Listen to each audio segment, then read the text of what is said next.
Hey guys, welcome back to another video. In this video, I'm going to be talking about Legál'S mate. Legál'S mate, it requires a sacrifice. This usually only works on beginners who take the sacrifice thinking it's a ginormous mistake for white. But if you're playing against an advanced player, it won't exactly work, but you will win material if you're the one playing the Legál'S mate.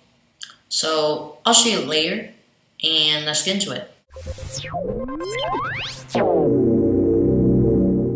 So let's say white just played pawn e4, black played e5, and then knight f3, d6, and then let's say knight c3, and then bishop g4. And then maybe white played bishop c4 and black played pawn a6. So then we arrive to this position.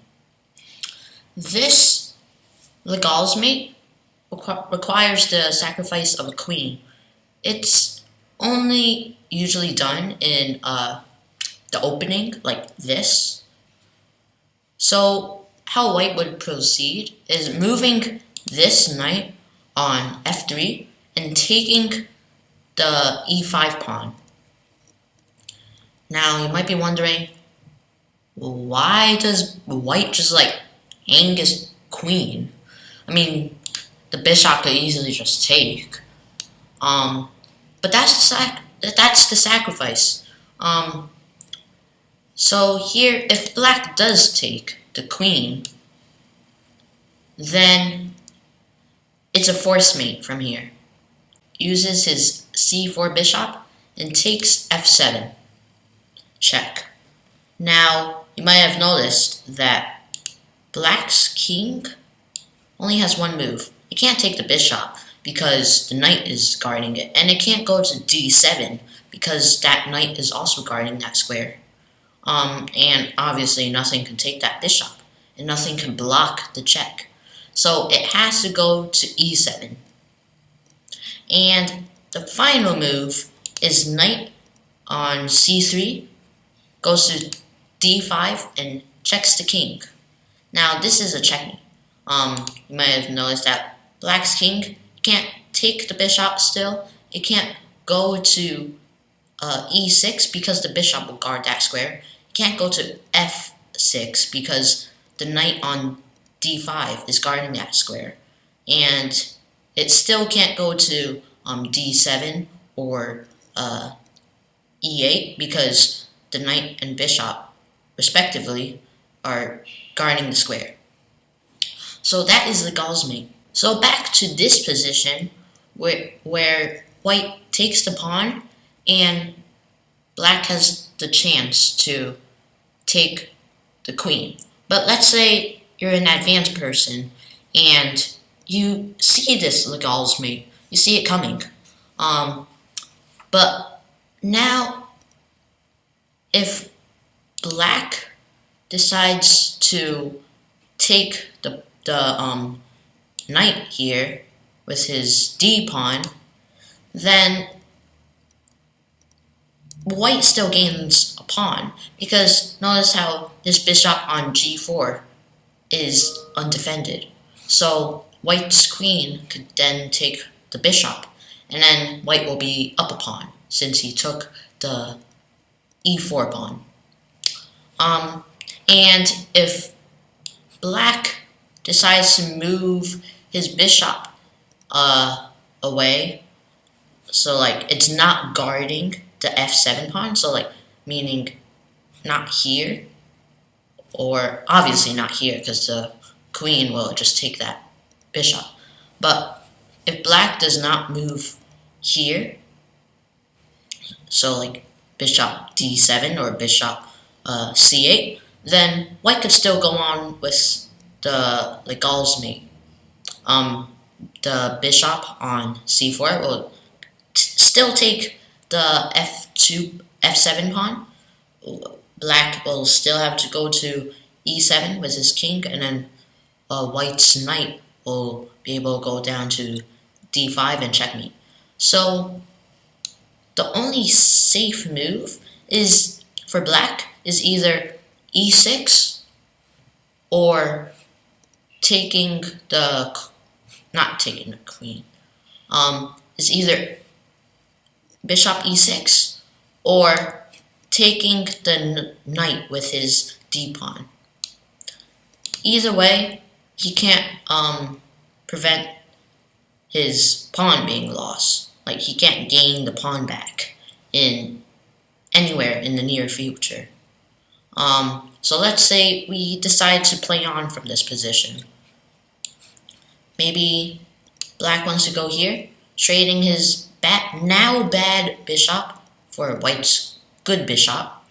White, he doesn't want to retreat. That will waste tempo, since that will be technically moving the piece twice. But now he takes black's bishop, and black has to take back like this, and white will have to retreat, obviously. Retreating with his knight, and let's say he moves down here.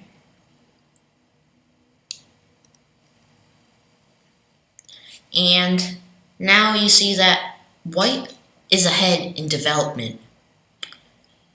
So this is kind of bad for black, since the center is pretty open. And so like white is most likely going to win. In many cases, white will win like this, because number one, he's ahead in material. He gained a pawn. Number two, he has the center. White grabs the center with his knights and the pawn on e4. And in the future, he could move his d pawn to d4, further securing the center. And number three, black's position is wide open, so white will have a pretty easy time getting to the black king, because notice how that f pawn is now gone for black.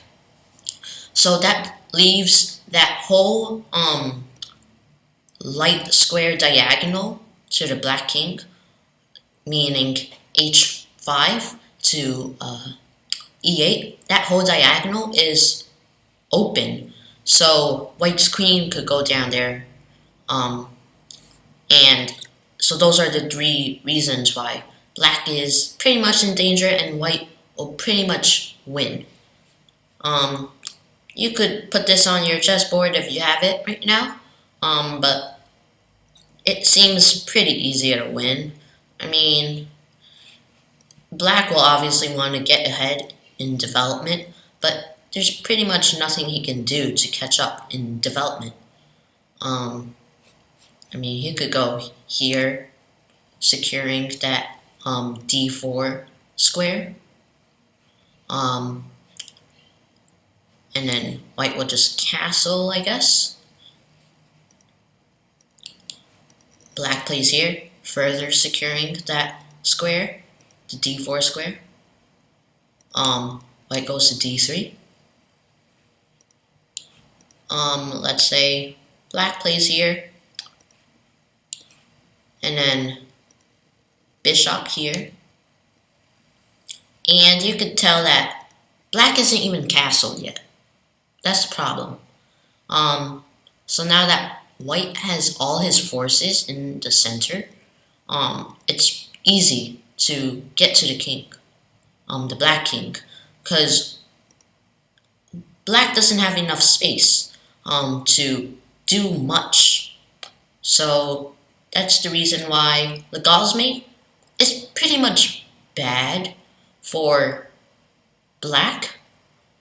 Even if black doesn't fall for the trap, black will still be down a pawn and down other things as well, like space, the center space, and the positional advantage he does not have.